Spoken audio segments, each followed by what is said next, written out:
काय ग, काय बघतेस? आपल्या घराकडे बघते. किती शिकण्यासारखं आहे ना आपल्या घराकडून. इतकं काय काय सहन केलंय, इतकी मोठमोठी संकट आलीत, खंबीरपणे उभं आहे. देव करो आता यापुढे आपल्या घरावर कुठलंही संकट यायला नको. आता माझी बायको आली आहे ना आमच्या घरात. तुमच्या घरात म्हणजे आमचं घर आता आपलं झालंय ना, त्यामुळे आता या घरावर कसलं संकट येणार आहे सांग तू? एवढी गोड माणसं या घरी आल्यानंतर संकटांची हिंमत आहे या घरात पाऊल ठेवण्याची?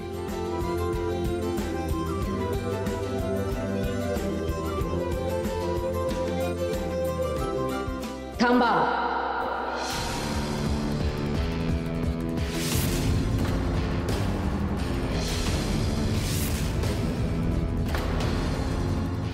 मीरा, मला तुझ्याकडून एक वचन हवं आहे. आज घरात प्रवेश केल्यानंतर हे घर कायमचं सोडण्यासाठी तू बाहेर पाऊल टाकायचं नाहीस. वचन दे मला. होय, दिलं वचन.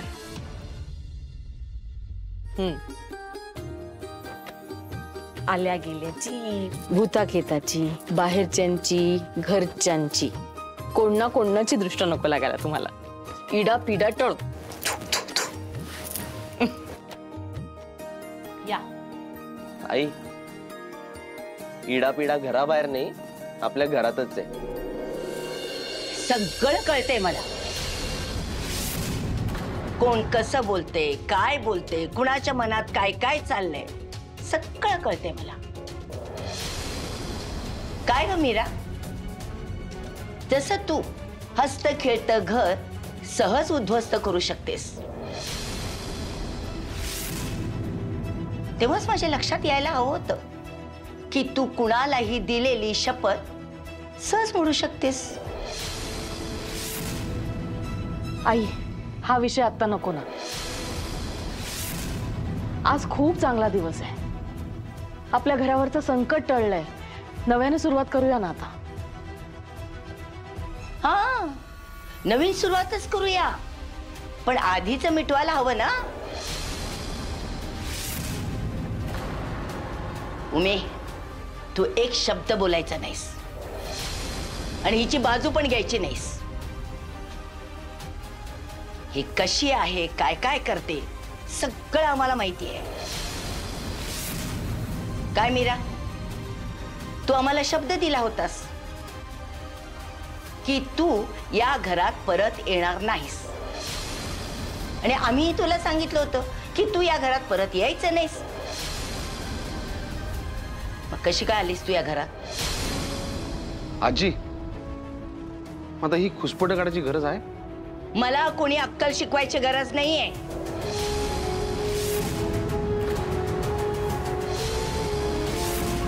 आहे अक्कल मला. 4 पावसाळे जास्त बघितलेत मी.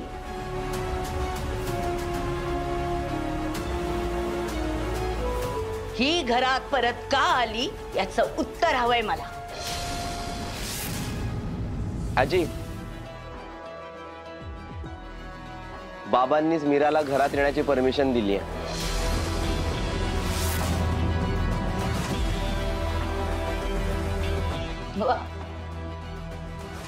काय म्हणायचं? कुंपणानेच घर खाल्लं.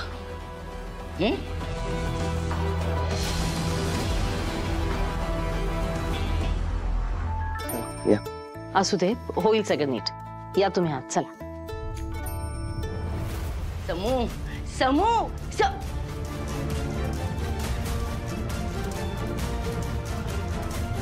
मला वाटलं होतं माझं कोणीतरी आहे, आपलं म्हणून आहे, पण जेव्हा आपलीच माणसं ना आपल्याला धोका द्यायला लागतात ना, तेव्हा देवा कुणाच्या तोंडाकडे बघायचं रे मी. समू, मी काय बोलते ऐकायला येतं का? कान पण बंद करून ठेवलेस काय रे? तू कुणाच्या परवानगीने तिला या घरामध्ये घेतलंस?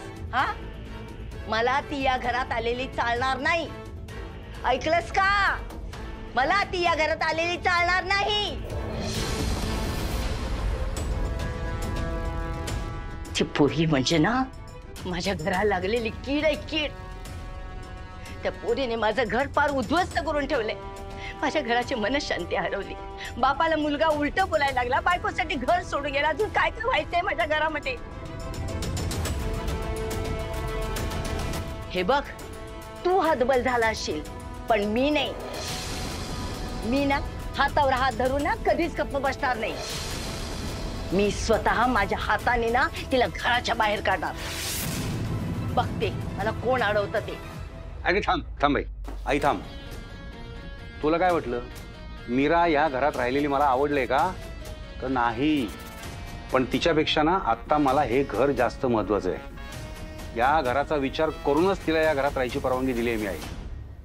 अरे अरे पण गरज काय म्हणते मी तिला घरात घेण्याची. आत्ता आपलं घर तर वाचलंय.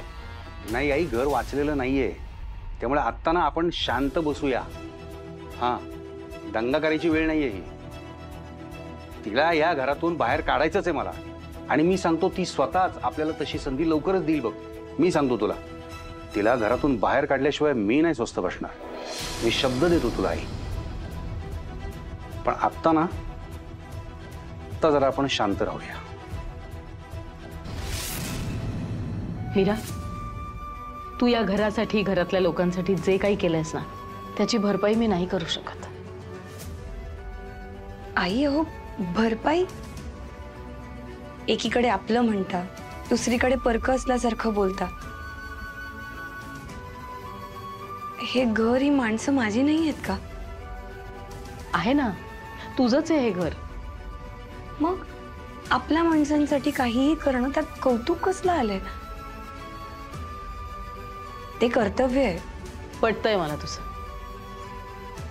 पण ते केव्हा, जेव्हा घरातल्यांकडून आपल्याला प्रेम मिळतं, सन्मान मिळतो,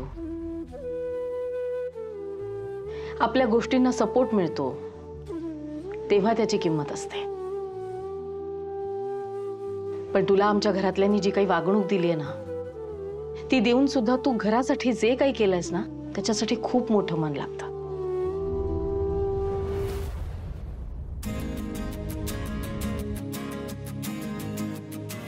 मीरा, आज मी माझ्या मल्हारला तुला सोपवते.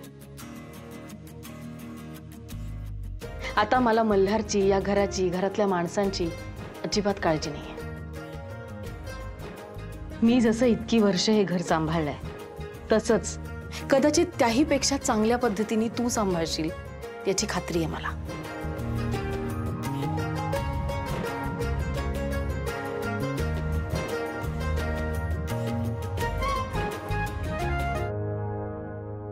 मीरा, तुला या घरातून बाहेर काढल्याशिवाय मी नाही गप्प बसणार.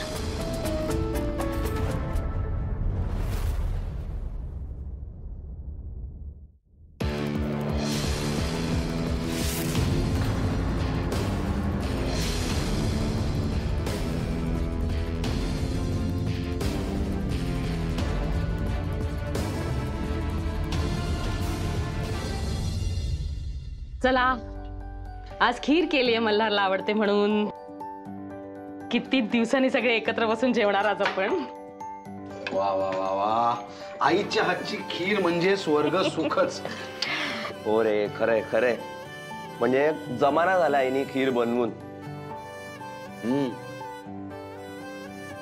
तुला आठवतंय लहानपणी जोपर्यंत खीर तयार व्हायची नाही ना, तोपर्यंत दम निघायचा नाही. आणि मी पाय वगैरे आपटत बसायचो. नुसतं तेवढंच नाही, रडा रेड करायचा नुसता. राडा. अरे मी शिकवले तिला खीर करायला. लग्न करून आली होती ना, काही येत नव्हतं.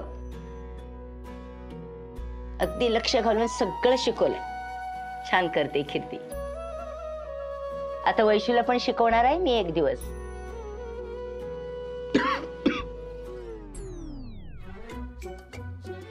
हळूहळू. का रे, तिखट आहे? नाही, थांब थांब, मी पण चव घेऊन बघतो जरा.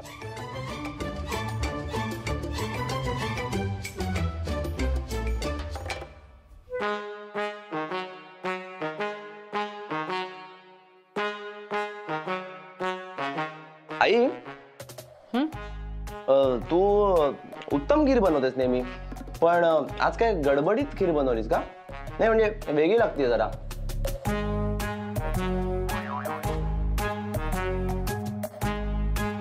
का रे, बरी नाही झालीये का? नाही बरीच झाली आहे तेच म्हणतोय मी. म्हणजे काहीतरी वेगळं लागतंय ग. चल रे काहीतरी घ्या. नेहमी सारखी तर झाली. थांब एक मिनिट मी बघतो.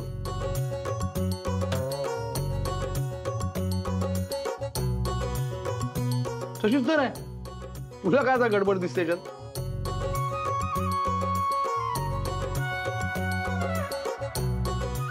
नाही रे नाही. आईच्या खीरची चव ना अशी जिभेवर बसलीये माझ्या. आता झटक्यात ओळखतो मी काहीतरी मिसिंग आहे. पण आईंसारखीच केलीये.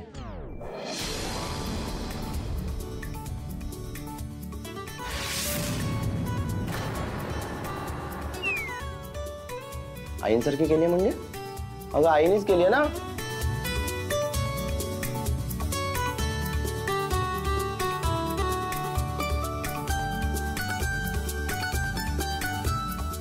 मी केलीये.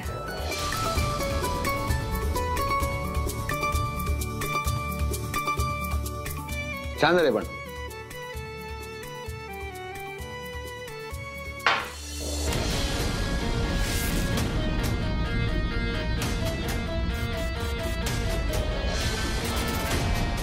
मला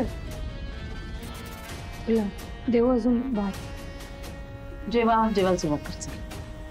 जेवण. चला चला झोपायला चला, उशीर झालाय. किती उकडतं एकतर. चला ना, मी बोलतेय काहीतरी. चला झोपायला. इथे काय करताय? चला. अच्छा असं आहे होय. म्हणजे त्या चेटकिणीने शेवटी चेटूक केलंच ना तुमच्यावर. कान भरलेला तुमचे त्या मीराने. हे बाई काय बोलतीयस? कुठला विषय कुठे नेतीयस? हाच विषय आहे की आजकाल माझ्याशी नीट वागत नाही तुम्ही.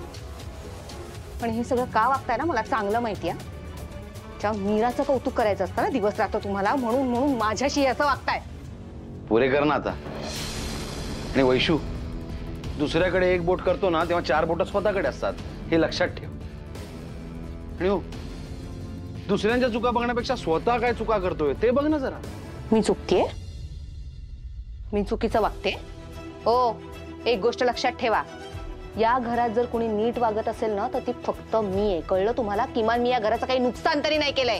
अच्छा, नाही मग एक काम कर, तू त्यात पडूच नकोस. ते नुकसानाचं जे आहे ना ते आम्ही बघतो. हा, जमलं तर एक काम मात्र नक्की कर. या घरातली नाती टिकवता येत नसतील ना तर किमान तोडू नकोस. हे एवढं टचाटचा बोलण्यापेक्षा ना सरळ सांगून टाका ना की मी नकोय तुम्हाला तुमच्या आयुष्यात. सांगा. झोपा झोपा, तुम्ही शांत झोपा. कशा सगळ्यांच्या झोपा उडवते ना बघा.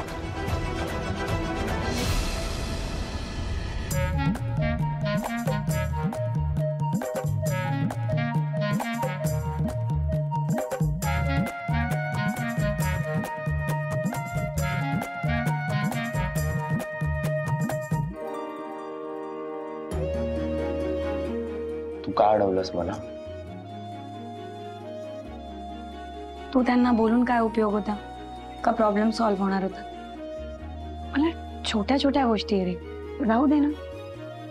नाही, मलाही आधी असंच वाटायचं की छोट्या छोट्या गोष्टी आहेत, मी दुर्लक्ष करायचो. पण त्याचा परिणाम ना खोलवर होतो मीरा. आणि मला नाही चालणार असा सतत तुझा अपमान झालेला.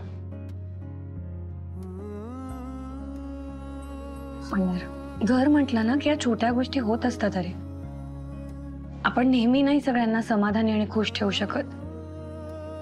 कधी कोणी आपल्यावर नाराज असेल, कधी कोणी अपसेट होऊ शकतं. ठीक आहे, नाहीये ठीक मीरा.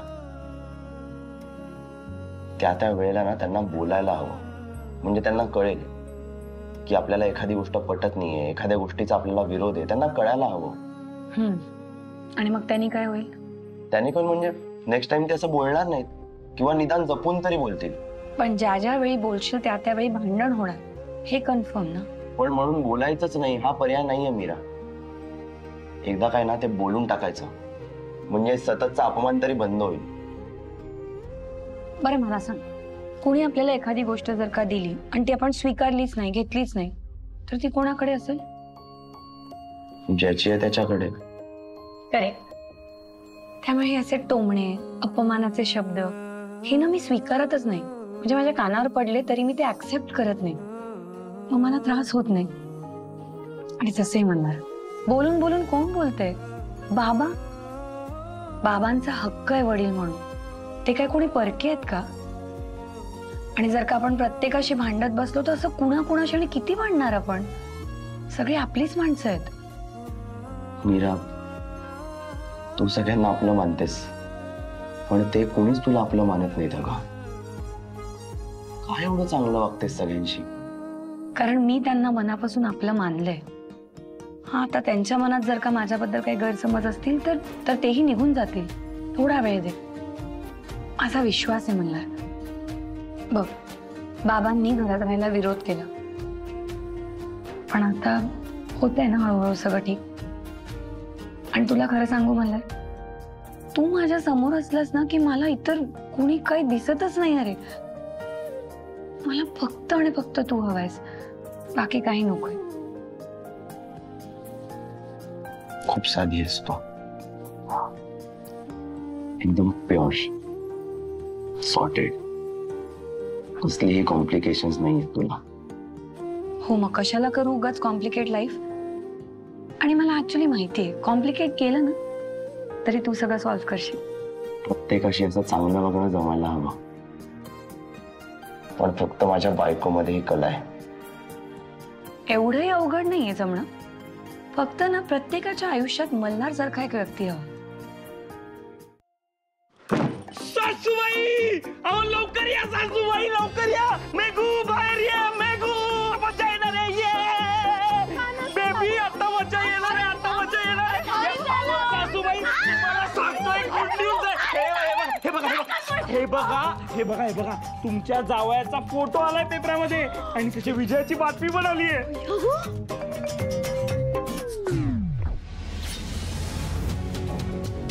बाकी काही म्हणा, आपला मल्हार ना एकदम हँडसॉम दिसतो हिरो सारखा. हो, जरा बुद्धीचा वापर केलास ना तर तू पण हँडसम दिसशील, कळलं? अहो मदर इन लॉ, ते सगळ्या गोष्टी होतील हो. मी काय बोलतो, आपण आज त्या मल्हारकडे जाऊया ना, त्याकडे पार्टी करूया. म्हणजे कसं आहे ना, आजच्या दुपारच्या जेवणात होऊन जाईल आपलं. काय डोकं आहे का? हो, कशाला जायचंय लोकांच्या घरी? घरात काही मिळत नाही का? आई ग, असं का बोलतेस त्याला? तो पण जावई आहे ना तुझा. हो माहितीये, कळलं ना. पण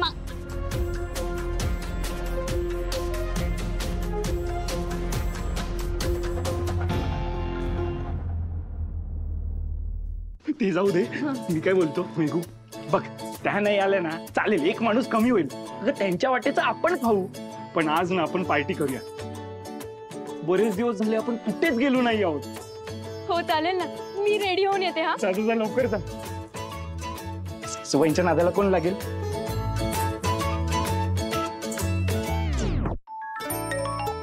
हा जित्या बोल. हॅलो मीराताई, कॉंग्रॅच्युलेशन. अगं आपलं मल्हार कॉम्पिटिशन जिंकलाय ना, आज मी पेपरात वाचलं. हो, अरे मी पेपर बघितला नाही अजून, पण थँक्यू. मी कळवते मल्हारला. बाय. काय ग, पेपर मध्ये काय कौतुकाने एवढं बघतेस आज? आई, अहो मल्हारची बातमी आली आहे. ही बघा, हे बघा. अगं त्याचा फोटो आलाय पेपरात, फोटो छापून आलाय. मीरा, या घरात त्याचं इतकं कौतुक झालं नाही, पण त्याचा पेपरात फोटो छापून आलाय. किती जगभर कौतुक झालंय त्याचं. मला खूप अभिमान आहे त्याचा. मीरा, हे सगळं तुझ्यामुळे शक्य झालं. नाही हो आई, हे सगळं ना त्याच्या टॅलेंटमुळे झालंय. त्याच्या टॅलेंटमुळेच तो इतका यश मिळवू शकलाय. अगं पण नुसतं टॅलेंट असून काय उपयोग? त्याची पारख करणारे पण आजूबाजूला असायला हवेत ना. माझा मल्हार आहे हुशार, पण त्याला तुझा पाठिंबा आहे ना, हे महत्वाचं. आणि हाच पाठिंबा जर घरात खूप पूर्वीपासून त्याला मिळाला असता ना, तर आज माझा मल्हार कुठे गेला असता. मीरा, मला एका गोष्टीचं खूप कौतुक आहे की तू त्याच्या पाठीशी उभी आहेस आणि यापुढेही आयुष्यात तू त्याच्या पाठीशी उभी राहशील याची खात्री आहे मला.